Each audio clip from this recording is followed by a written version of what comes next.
Un hombre se sumerge en el naufragio de un buque que lleva armas al M-19 y reconstruye su historia. Indaga en historias inverosímiles, como la de los políticos y los narcotraficantes que acuden a la hechicería para lograr sus fines.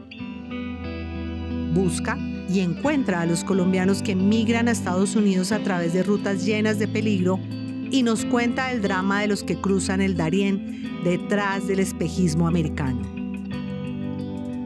Hoy, en Señal Literaria, homenajeamos al periodista cuya enseñanza brilla como faro en la oscuridad, Germán Castro Caicedo.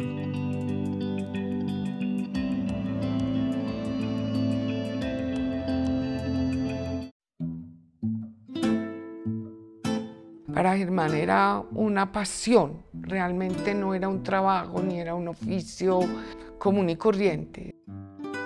Ese legado yo creo que es de un amor por Colombia infinito y con una metodología muy sui generis, que él se inventó, si se quiere.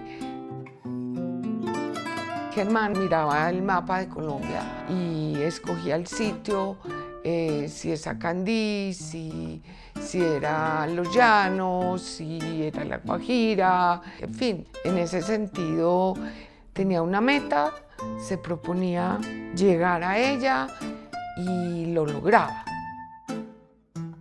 Ay, no sé, a ver, tantas cualidades. Una persona respetuosa, una persona detallista, con mucho sentido del humor, pues con todas sus historias, sus relatos, veía la vida con mucho optimismo, con mucho amor. Extraño verlo en todo momento y lo veo en el estudio sentados los dos conversando, yendo al cine juntos, viajando juntos, su risa. Extraño cuando abría la puerta y siempre silbaba. Lo sigo amando, lo sigo respetando, lo sigo extrañando.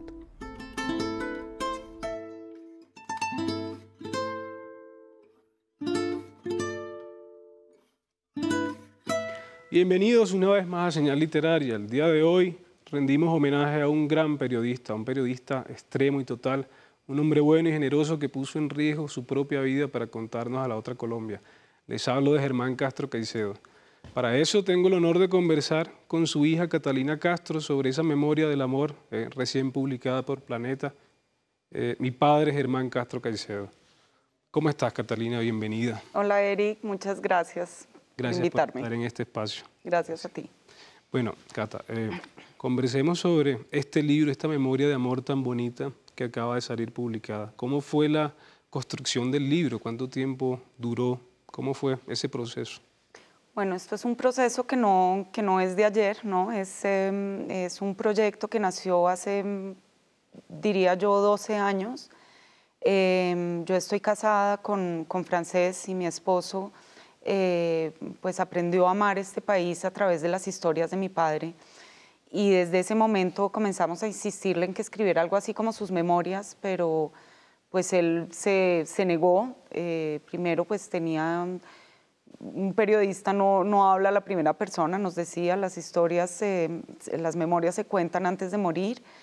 Pero nosotros no bajamos la guardia, insistimos durante mucho tiempo. Él realmente lo que no quería era escribirla a él. Entonces hubo muchos años de preguntas que iban, respuestas que a veces llegaban. En 2015 mi esposo se reunió durante 3 días con él, lo entrevistó durante esos 3 días. Esa entrevista hace parte del libro. Y en 2019 mi papá publicó su último libro, Huellas. Y yo ahí vi que era como una puerta que se abría hacia algo de lo que yo venía insistiendo, y en ese momento ya yo decidí tomar las riendas y decirle a mi papá que escribiéramos el libro a 4 manos, y ahí ya se aceptó y fueron 2 años desde ese momento hasta que mi papá murió, muy intensos de entrevistas, de revisión de archivo, y bueno, pero pues no habíamos empezado a escribir. Y ya en su lecho de muerte yo le prometí a mi papá que yo sacaba el proyecto adelante, así que pues este libro es una promesa cumplida ante todo. Claro, una promesa de amor que tú cumpliste. Exacto. Y me parece muy curioso que él sigue siendo periodista prácticamente hasta sus últimos días. Eso que tú dices es muy llamativo, que un periodista no escribe en primera persona, ¿cierto? Jamás, y creo que él nunca dio su opinión, se limitó, entre comillas, a mostrar cada uno de los hechos desde todas sus caras, desde todos sus ángulos, desde todas sus aristas, sin jamás ponerse por delante o dar su opinión, ¿no? Yo creo que, en efecto, lo que dices, era periodista integralmente. ¿En qué momento, Catalina, crees tú que, además que está contado, pero para que nuestra audiencia se entere de esta historia tan particular, que tu papá dice, yo voy a ser cronista, que es una historia que pasa como por una mímica en el colegio, ¿cierto? Y todo el cuento. Es una vocación profunda y verdadera que mi papá encontró a sus 16 años, cuando leyó una crónica de un gran cronista colombiano que se llamaba Camilo López. Hubo un accidente de avión entre los Andes y el Amazonas, y uno de los sobrevivientes quedó engarzado en un árbol durante toda la noche. Y Camilo López se fue a la búsqueda de este hombre, Atala Tapicha se llamaba, y cuando lo encontró, lo llevó al mismo árbol a hacerle la entrevista. Y en ese momento mi papá dijo dos cosas: esto es lo que quiero hacer toda mi vida. Y segundo, descubrió uno de los útiles o de las herramientas que utilizó a lo largo de todo su ejercicio, que es que cuando uno lleva al entrevistado al lugar en donde ocurrieron esos hechos, el personaje no está recordando, sino que está reviviendo la angustia. Y la segunda cosa que descubrió ahí es que Camilo López no publicó digamos, una lista de preguntas y respuestas, sino que lo hizo en forma de monólogo, y eso pues relevaba una gran intimidad en el relato. Y ese día mi papá se acordaba y siempre lo contó, fue ese día, a sus 16 años, que decidió, esto es lo que voy a hacer. Estaba muy joven, ¿cierto? Muy joven. Es decir, es impresionante cómo una persona, siendo un adolescente, se le revela su vocación de forma tan definitiva. Ya había escrito su primer libro a los 7 años, sobre la naturaleza. Creo que es algo que llevaba muy anclado en sí desde muy niño, y a los 7 años escribió un libro que se llama Ciencias, y en donde relataba un poco pues lo que son los animales, la naturaleza. Algo muy interesante, conversar un poco sobre el método de Germán Castro Caicedo, porque yo tengo entendido, además con la lectura del libro, que él hasta último momento echó mano como de unas herramientas que con el tiempo fueron desapareciendo. Por ejemplo, él usaba un transcriptor, ¿cierto? Una maquinita que hoy en día sería imposible conseguirla. ¿Cuál era el método de Germán Castro Caicedo? Bueno, el método, pues adentrarse en todo el método es un poco extenso. El método está a través de las 711 páginas de este libro. Claro. Pero creo que sí hay como puntos muy importantes. Y es primero, después de ese día en que decidió que iba a ser cronista, periodista, mi papá no pisó una facultad de periodismo. Es un autodidacta, se formó él solo, y yo diría que inventó su método él mismo, y que después lo aplicó durante casi 60 años de ejercicio profesional, y fue realmente fiel a ese método. Estudió 2 semestres de antropología porque entendió, después de cometer un error muy grave, cuando trabajaba en La República en el 66 con una de sus primeras crónicas, escribió una crónica sobre los llanos, sentadito en su escritorio en Bogotá, y cometió un error garrafal, y ese día entendió que para contar el país había que conocerlo, había que recorrerlo, pero también había que entender las 9 naciones culturales que componen a Colombia. Así que creo que las bases, digamos, de su posición, de llegar al lugar de los hechos, siempre contarlos desde adentro, pero con algo muy importante, y es que para contar otra cultura uno no puede contarla desde sus propios principios. Entonces él se despojó siempre de lo suyo para poder contar la selva desde las comunidades indígenas, la Guajira desde el Guajiro. Entonces eso fueron uno de los principios.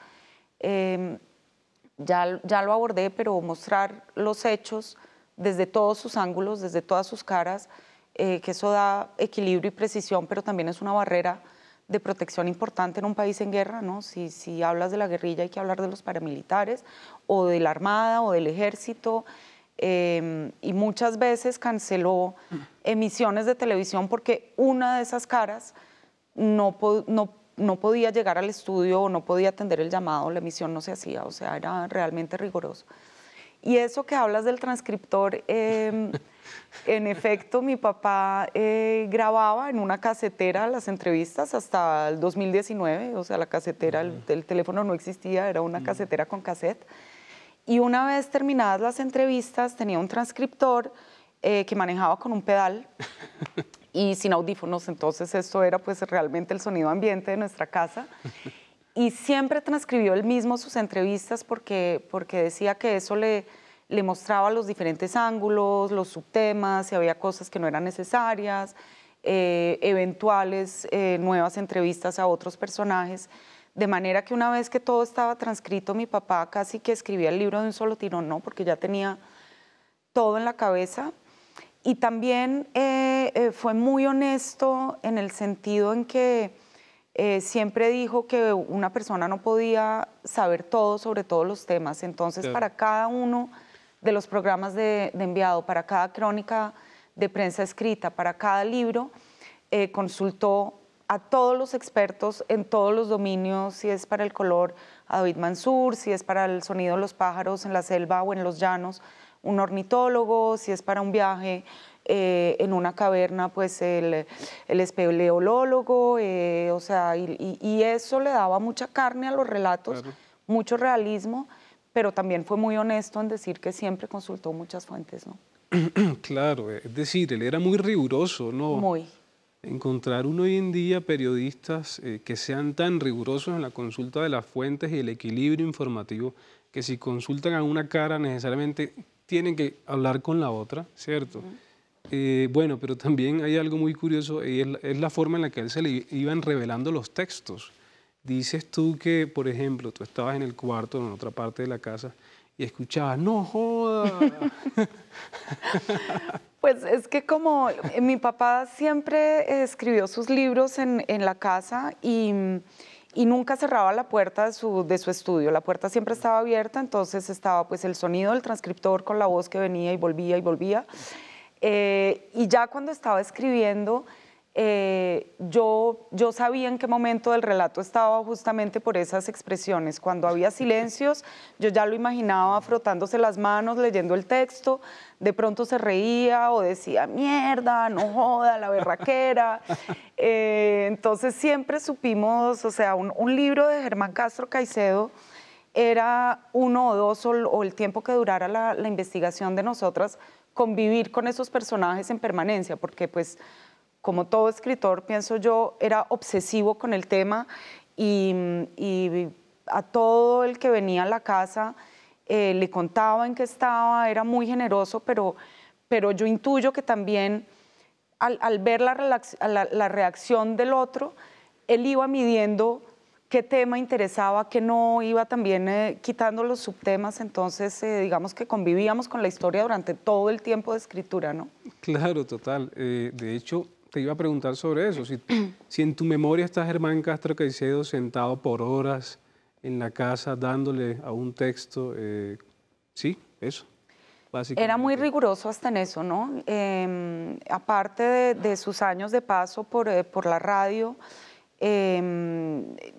no era un madrugador, mi papá no se despertaba muy temprano, pero estaba todos los días a las 9 de la mañana frente a su computador y escribía de 9 de la mañana hasta las 5 de la tarde, porque ya después de las 5 de la tarde no se concentraba, y a las 5 de la tarde salía a tertuliar en un café a ver a quién se encontraba, a compartir con la gente.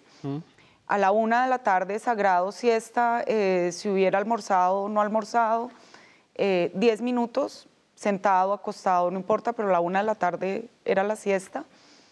y nunca escribía con música porque era un ser muy, muy musical y tenía el ritmo muy anclado en la piel y la música lo distraía, entonces en silencio, pero digamos que el sonido ambiente de la casa sí, o sea, siempre la puerta abierta, pero muy riguroso en sus horarios, sí. Catalina, yo quiero preguntarte por algunos temas porque Germán Castro Caicedo prácticamente llegó de primero a muchas historias en el país, es decir, es como si los textos y lo que él alcanzó a hacer en televisión y en crónica se nos revelara con una actualidad alucinante un poco. Entonces hay varias secciones en el libro, se habla de las guerrillas, de los paramilitares. ¿Qué pensaba él, por ejemplo, del gran drama del narcotráfico en el país? Bueno, yo pues soy una convencida, sobre todo después de haberme adentrado en su trabajo, que hay dos cosas, ¿no? Por un lado, pienso que fue un visionario sin igual, con un gran olfato periodístico, pero un visionario. Él puso el dedo en la llaga y mostró todo lo que no estaba funcionando y lo que no iba a funcionar y lo que no sigue funcionando. Pero por otro lado, también es como un país que va para atrás o que no tiene memoria o, en todo caso, seguimos estancados en la misma realidad, ¿no? En cuanto al narcotráfico, mi papá, yo estaba muy joven, pero mi mamá me lo recordó muchas veces, tal vez al comienzo de la década de los 80s, predijo lo que iba a ser el narcotráfico en este país, ¿no?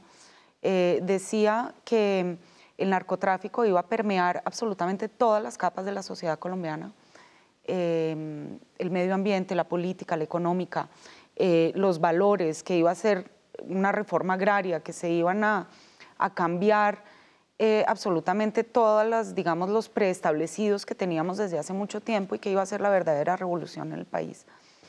Y lo decía porque cuando iba a los mismos sitios que había visitado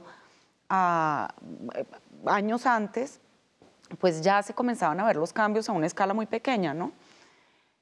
Muchas veces hizo muchos intentos o tuvo muchos intentos por contar la historia del narcotráfico desde adentro, ¿no? Primero la historia de la marihuana, luego la historia pues, del narcotráfico a través de una serie de entrevistas que le hizo a Pablo Escobar, entrevistó a Rodríguez Gacha,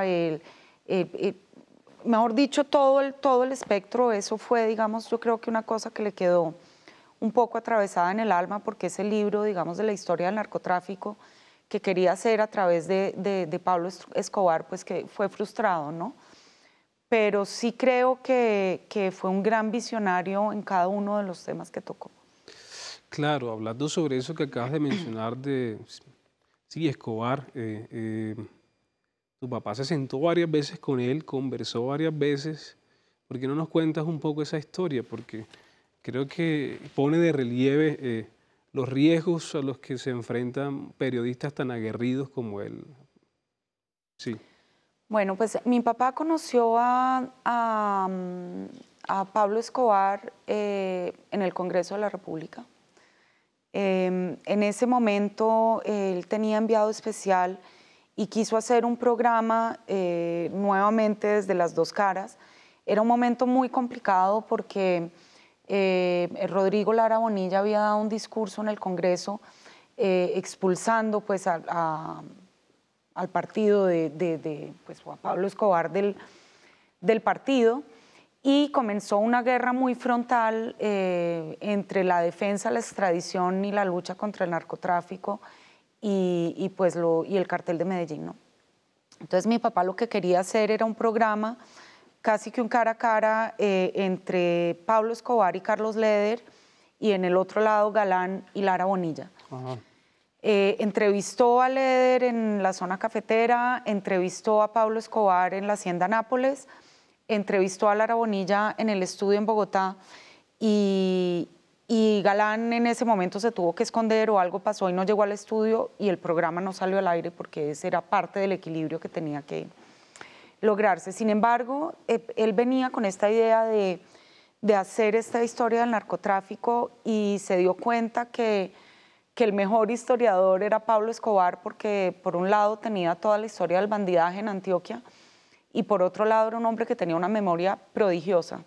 Entonces se volvió a acercar a él a través del contacto que le habían dado ya en aquel momento, Faber se llamaba, y para poder encontrar un método para entrevistar a Pablo Escobar, pues mi papá tenía que hacer unas entrevistas previas, ¿no? De manera que esas 10 entrevistas que se conocen hoy es apenas el trabajo de campo para encontrar un método. Nada de eso se grabó, todo esto fue escrito un poco de memoria y fueron, digamos, encuentros informales. Mi papá se inventó un santo y seña, lo llamaba Faber los jueves, le decía, bueno, mi papá le decía el santo y seña, viajaba a Medellín, si la cosa estaba calmada, era el mismo Escobar el que lo recogía en un taxi, si la cosa estaba tensa, pues ya mandaba a uno de sus hombres y le daban vueltas encapuchado por todo Medellín. Y en un momento dado, ya la 10ª entrevista, mi papá dijo, listo, encontré el método, es leerle a este hombre un titular del Colombiano, porque Pablo Escobar leía la prensa todos los días, y a través de ese titular que Pablo Escobar comenzara a relatar. Pero ya la cosa se puso un poco tensa, ya empezó a haber una guerra entre carteles, y Pablo Escobar se desapareció y en algún momento mi papá, a través de un programa que hizo Pacheco, le hizo un llamado diciéndole, el libro que quiero escribir es esta historia. Lo volvió a llamar un contacto, pero no era el mismo contacto de siempre y se equivocó en el santo y seña, entonces mi papá no fue. Muchos años después se encontró con el hijo de Escobar en Residencias Tequendama y el hijo de Escobar le contó, quiso hablar con mi papá para excusarse porque Escobar lo había mandado a matar. Es decir, que si él no hubiera puesto ese santo y seña y hubiera atendido ese llamado, lo hubieran matado. La orden era eliminarlo. Tremendo, no, y qué miedo todo lo que tuvo que enfrentar tu papá. Además que tu papá también conoció a Carlos Castaño. En el libro hay un texto en el que narra ese encuentro y a mí me dio la impresión de que tu papá, no sé, es decir, como que vio que era una circunstancia un poco extraña la que estaban haciendo en el país con la llegada del paramilitarismo y creo que esa duda queda sembrada ahí, en ese texto, como que no se sabe qué es lo que viene con esto ahora. Muy, muy difícil, esa entrevista fue muy tensa, en efecto, pues por la misma personalidad de Castaño, mi papá sintió mucho temor, pero a la larga, como cuando entrevistaba a las FARC, a las autodefensas, a los narcotraficantes, a los paramilitares, muchas veces al mismo ejército, volvía diciendo la cara de la guerra es una sola, ¿no? Son los mismos hombres con las mismas frustraciones, los mismos odios, las mismas rabias, de manera que haber conocido verdaderamente todos los bandos, esa era su visión y por eso fue un defensor absoluto de la paz y del diálogo durante toda su vida. Estuvo o narró todas las mesas de negociación desde adentro, fue un defensor de la paz durante todos los procesos, ¿no? y de todos los bandos. Pero bueno, él no solo conoció a estos personajes ligados al narcotráfico y la extrema derecha del país, sino que también fue el primero en conversar con Jaime Bateman, Jaime Bateman, de pronto lo conocen así en algunas partes, Jaime Bateman Cayón, con una historia alucinante también, ¿no? Pues él está prácticamente en una tienda, creo, y de repente siente que lo jalan y lo meten. ¿Por qué no nos cuentas un poco esa historia, ese relato? Bueno, ese era un momento muy tenso del país porque el M-19 tenía como rehenes en la Embajada de República Dominicana a una alta cúpula internacional, ¿no? Embajadores, el nuncio apostólico, bueno, no me acuerdo cuántas personas. Y era una manera del M, digamos, de presión para abrir una mesa de diálogo. Pero en ese momento nadie sabía quién estaba a la cabeza del M-19. Se pensaba que era Carlos Toledano Plata, pero pues todo esto era un mito.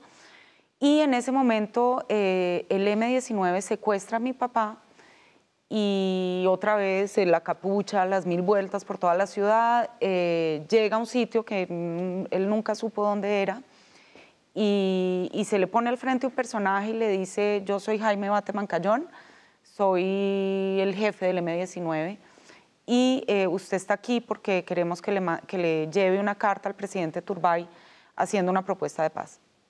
Y en ese momento mi papá le dijo, yo no soy mensajero de nadie, la carta ya estaba lista, ¿no? Si usted quiere mandar un mensaje, la hacemos con lo que yo sé hacer, que es una entrevista. Se hizo una entrevista durante los 3 días de cautiverio. Además de la entrevista, Bateman mostró su cara.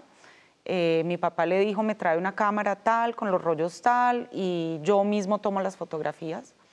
Fue un momento muy gracioso, además, porque mi papá cuenta que mientras le tomaban las fotos, Bateman cantaba Los Pollitos Dicen. Sí.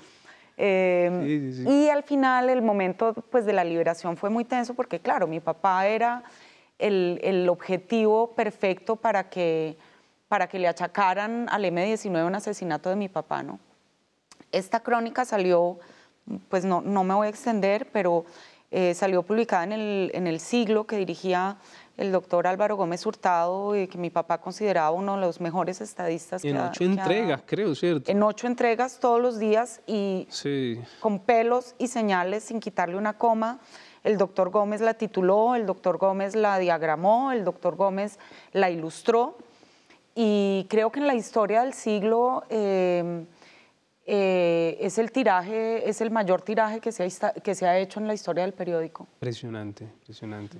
Catalina, tu papá también pienso que fue el gran conocedor de la selva. Yo siento que la selva lo llamaba, la selva como tema, pero no es lo de Rivera, es decir, lo de la vorágine es algo impresionante, pero tu papá cuenta la selva realmente desde la no ficción, ¿cierto? Sí, la selva fue algo que lo atravesó desde niño, desde que escribió ese libro del que hablábamos ahora a los 7 años, pero además fue un medio que conoció muy bien porque se internó durante meses y meses, durante muchas épocas y muchas veces, y yo creo que tienes razón en decir que sacó la selva de la ficción, ¿no? Porque lo de Rivera, que es bellísimo y que es realmente la selva, era como el imaginario que teníamos hasta entonces novelado de lo que es pues, la Manigua con todo lo bello, con todo lo duro. Y mi papá la conoció y la contó en muchas ocasiones y la sintió muy en lo profundo. Muchas de las personas que fueron con él, y me incluyo, a la selva, pues pudieron comprobar cómo se movía como un pez en el agua, ¿no? Pero porque siempre los guías eran pues, indígenas, y por eso amó a las comunidades indígenas, por eso aprendió a respetarlas también. Y todo el mundo regresaba enfermo de los viajes, o lo había picado un bicho, o algo pasaba, y a mi papá era el único que nunca le pasaba nada, nunca le pasó nada en la selva.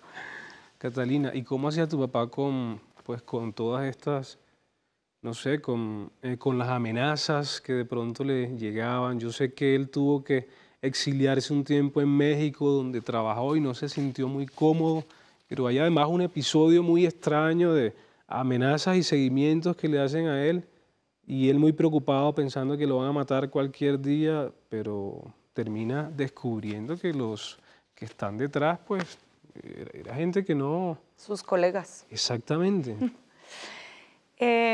Pues mira, él tomó el camino del riesgo siempre, porque obviamente su misión y su deber de informar era estar en el centro, en el epicentro de los problemas del país, ¿no? Y un país en guerra, pues tienes que estar ahí.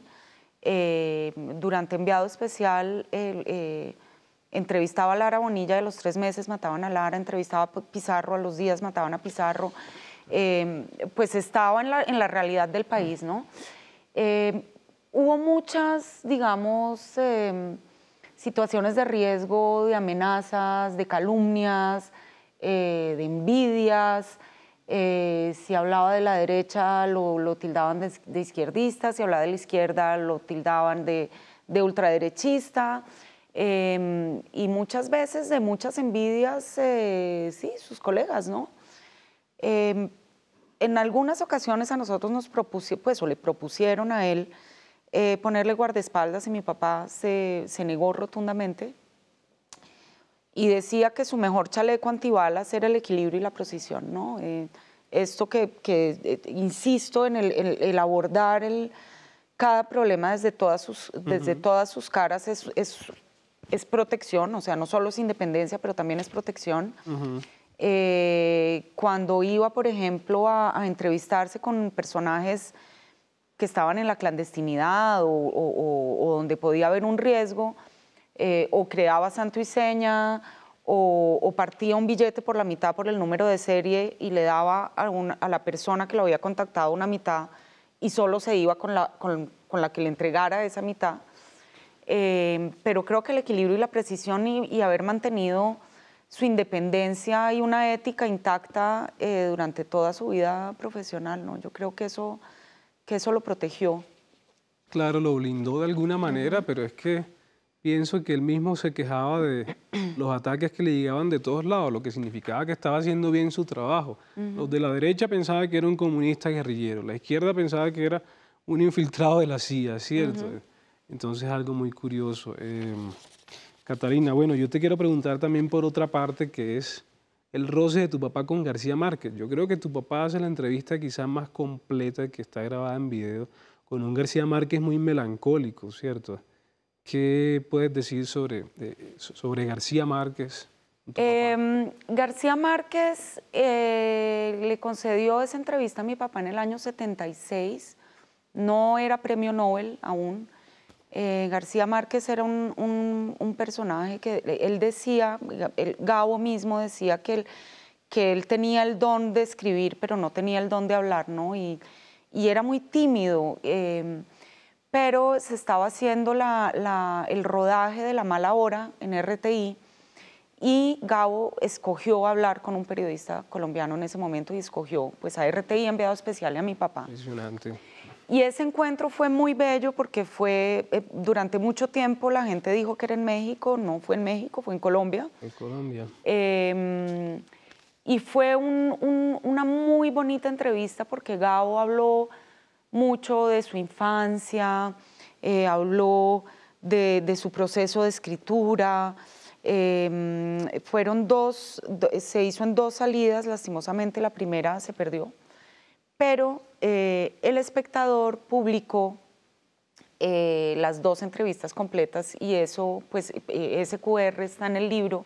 Yo conseguí esa primera parte y después estuvieron ligados por varios motivos. En algún momento mi papá, que era admirador de Cantinflas, Gabo en algún momento iba a hacer una cena e invitó a mi papá. Y luego Gabriel García Márquez, muy preocupado también por la paz en Colombia, ya cuando Belisario era presidente, a Gabo le llegó por algún lado el conocimiento de que mi papá se entrevistaba de vez en cuando con Escobar y le pidió a mi papá que lo contactara con Escobar para interceder por esos diálogos de paz que finalmente no se dieron, ¿no? Pero hubo cierta cercanía entre los dos. Cierta cercanía, impresionante.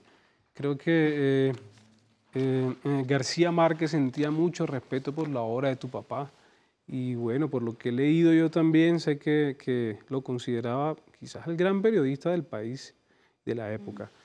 Bueno, yo sé que tu papá también contó, por ejemplo, el drama de la migración, todo esto del Darién, es decir, pero es que es de una actualidad alucinante. Él se anticipó a todo el drama de los migrantes que se van por el hueco para llegar al sueño americano que quizás nunca consiguen. ¿Qué nos puedes decir tú de esa historia? Sí, creo que fue un tema que también lo atravesó muchas migraciones, ¿no? La primera, los colombianos que se iban a Venezuela por el Camino Verde y se hizo pasar por un fotógrafo indocumentado para pasar la trocha desde Maicao hasta Venezuela con todos los riesgos que eso implicaba, pero decía que no podía contar la historia de esta pobre gente si no lo contaba desde adentro, ¿no? E incluso cuando en una de mis entrevistas me dijo, si en el camino, tomando todos los riesgos, pude desalentar a un solo hombre, pude salvar a una sola familia, considero que valió la pena, ¿no? Fue un precursor y una vez más un visionario sobre el Darién también. La travesía del pantano del Darién la hizo 3 veces. La hizo 2 veces para El Tiempo y la hizo una vez para Enviado Especial. Y cuenta también este gran contraste en el libro El Huracán de lo que es el Darién, ¿no? Una belleza natural, un poco como la selva también. Una naturaleza desbordante y bellísima, con una fauna bellísima, pero también con unos riesgos inmensos de enfermedades, pues lo que vemos hoy todos los migrantes que mueren en el río Muerte. Mi papá lo dijo hace mucho tiempo, ¿no? Sí, y la migración, bueno, con el hueco, era un tema que le dolía mucho porque parte de su creencia profunda, de su deber de informar, era eso. Si al colono que tiran en la selva a tumbar selva y a colonizar, lo informan y le explican que las selvas no se hicieron para cultivar, sino para otra cosa, pues ese colono no va, ¿no? Claro. Lo mismo con la inmigración, lo mismo con el narcotráfico. O sea, esa era su misión de informar, ¿no? Que el país supiera hacia dónde iba para poder mirar atrás o mirar al presente hace que encontremos las soluciones del futuro, ¿no? Totalmente. Pero tú sientes que a él le faltó algo por decir. De pronto él, antes de partir, sintió que hubo un libro que le quedó en el tintero, tal vez. Un libro que le haya quedado en el tintero, no. Yo pienso que sí sentía una profunda frustración al ver que después de tantos riesgos tomados, después de toda una vida dedicada a una misión que se propuso desde muy joven, pues el país estaba igual o peor, ¿no? Y en el libro digo una de las frases que nos decía a mi mamá y a mí, y es que si escribiera Colombia amarga hoy, sería Colombia más amarga, ¿no? Más amarga. Claro. Un libro en el tintero no. Le dolía mucho siempre caer en temas tristes, desesperanzadores. Tal vez las últimas cosas que encontramos en su escritorio fue sobre la minería ilegal, que abarca todo, ¿no? Abarca la ecología, abarca la injusticia social, abarca pues el narcotráfico, abarca la guerra, abarca esa Colombia profunda sin oportunidades, pero no estaba trabajando en nada en particular. Hablemos ahora un poco del hombre detrás del periodista, del gran periodista. ¿Cómo era el Germán Castro Caicedo padre? Germán Castro Caicedo padre era, bueno, yo eso también lo cuento en el libro, yo logré dimensionar las dos personas muy tarde en mi vida, ya siendo mamá y viviendo por fuera del país, porque pues era mi papá, ¿no? Pero porque también creo que era un hombre muy coherente entre su profesión y su humanidad. Fue un padre que fue muy, muy presente a pesar de viajar mucho. Fue un padre que me inculcó desde muy niña la justicia, el abogar por una justicia social, el ser justos en todos los campos de la vida, pero también un padre que me regaló, yo creo que mis papás, y esto lo he dicho varias veces y lo digo en el libro, me dieron tal vez el mayor regalo que le puede dar a un ser humano, que es su libre pensamiento, ¿no?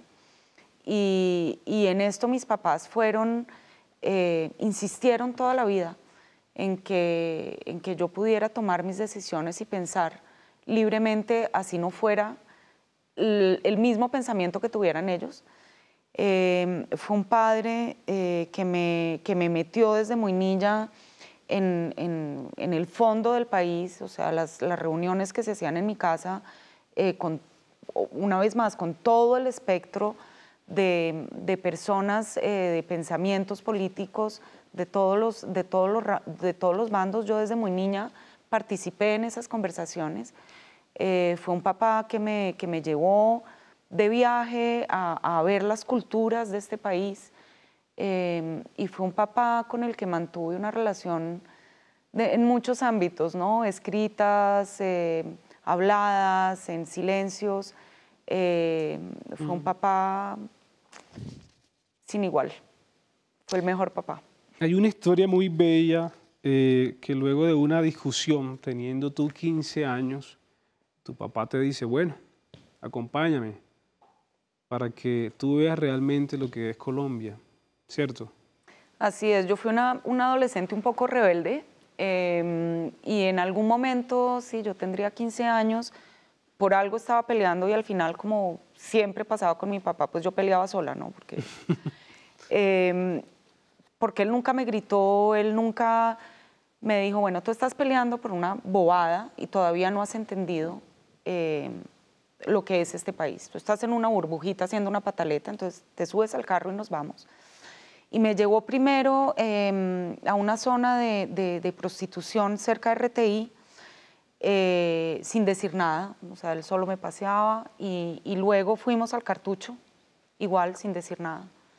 Y saliendo del Bronx, me dijo, tú peleas por bobadas, pero es que en este país nadie escogió vivir en las condiciones que viven. Entonces, mi única misión es decirte, te muestro, entiende, y pues claro, eso valía más que 1000 gritos y 1000 regaños y 1000 castigos, ¿no? Es ver la realidad de las oportunidades que tú has tenido, lo afortunada que eras, y nadie escogió, ¿quién escogió que tú las tuvieras y que no fueras una de esas personas que está en la calle del Cartucho, ¿no? Eso nadie lo escogió. Totalmente, yo sentí con la lectura del libro que es tan conmovedor que al Colombia le dolía mucho, ¿no? Sí, pues es un país que llevaba en las venas y que le dolía profundamente, que lo hacía llorar realmente, y que creo que al final de su vida, pues yo no puedo hablar de una depresión, pero sí creo que al final de su vida lo entristeció profundamente, ¿no? Mucho. Sí, sí, sí. Bueno, para seguir dándole un poco de perfil y contorno a este gran periodista, yo pienso en otra historia un poco más cómica, y es que Germán Castro Caicedo, cuando iba a viajar, se iba de viaje por esos parajes tan complicados en Colombia, ¿no? Selva, lugares realmente fronterizos que uno no se imagina. Él se llevaba una planchita, ¿cierto? Se llevaba una planchita y él como que estaba muy pendiente de la belleza en general y de la estética, ¿no? De su peinado. ¿Cómo era eso? ¿Cómo era esa Bueno, yo pienso que mi papá era un ser estético en todo el sentido de la palabra, ¿no? Era estético en la decoración de la casa, no podía haber un objeto de más. Era estético en escribir sin adjetivos, sin arandelas. Era estético en su manera de vestir, en su apariencia física, en estar siempre bien peinado, bien peluqueado, el bigote siempre estaba bien mantenido, la ropa, las camisas tenían que estar almidonadas, la ropa tenía que estar perfectamente bien planchada. Y efectivamente, fuera selva adentro o a un hotel de lujo, cargaba con una planchita portátil. Y pues bueno, para nosotros eran momentos de risas porque pues si viajábamos en familia con tíos, tías, primas, pues a la habitación de mi papá llegaba la ropa de todo el mundo para que él además planchaba muy bien. Entonces sí, era un contraste entre una especie de dandy y al mismo tiempo una persona que se metía hasta el barro si era necesario y a la boca del lobo sin importar, ¿no? Dormía, yo en el libro digo que dormía igual de bien en sábanas de lino que en una hamaca en plena selva. Impresionante. Además, tú cuentas un relato de la felicidad que le dio la confección de un vestido por un sastre muy importante en España, ¿cierto? Bueno, Catalina, te quiero contar que aquí en RTBC Señal Colombia vamos a inaugurar la sala de redacción que lleva el nombre de tu papá. Tu papá permanece muy presente en la memoria de todos nosotros y estoy seguro que en la memoria de todos los periodistas de la nueva generación. Creo que tu papá es como un faro que está ahí permanente y es imposible no tenerlo en el radar. Creo que las salas de redacción deberían tenerlo todas muy presente. Bueno, te quiero agradecer por este homenaje que le rendimos a tu papá en Señal Literaria, a ti y a tu mamá también por haber participado con esas palabras tan bellas. Agradecerte por este libro, además, que yo sé que tú estás dedicada a la arquitectura, pero has demostrado una pluma, mejor dicho, poderosa, llena de pólvora, como si él te hubiera entregado el testigo. De alguna manera siento que tú le cumpliste esa promesa de escribir ese libro, si bien no se pudo a 4 manos, pues tú pudiste, además con la ayuda de Renaud, ¿cierto? Y de tus hijas, de tu esposo. Entonces, nada, Catalina, gracias por estar aquí en este espacio, esta señal cálida y nada intermitente que seguirá siendo tu casa. Muchas gracias, Eric, por la invitación y por el gran homenaje a mi papá. Y sí, la ilusión es que su trabajo y su dedicación permanezca viva, ¿no? Que su memoria permanezca viva. Así que muchísimas gracias. Que su memoria permanezca entre nosotros, así como su obra, como el Carina, mejor dicho, y tantos libros impresionantes que nos dejó. Catalina, te invito a esa silla, ya tiene fama de la silla huérfana, para que leas un fragmento y con eso le demos un cierre, un broche de oro a este homenaje. Ok, Eric, gracias.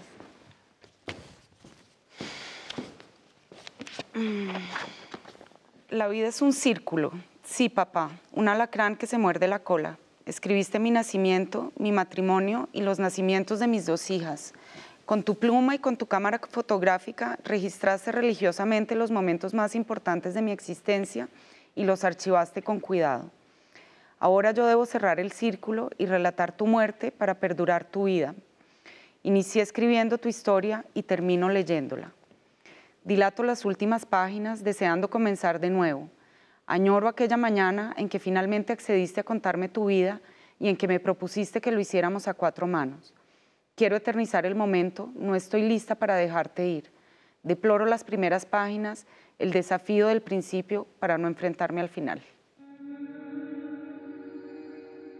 La entrega de Germán Castro Caicedo, su devoción y su fe para contarnos grandes problemas que siguen vigentes y que nos acechan a diario, nos recuerda como una verdad punzante que la vida hay que pelearla todos los días. Un periodista que, aunque ya no esté con nosotros, nos seguirá hablando al oído como una conciencia sin tiempo.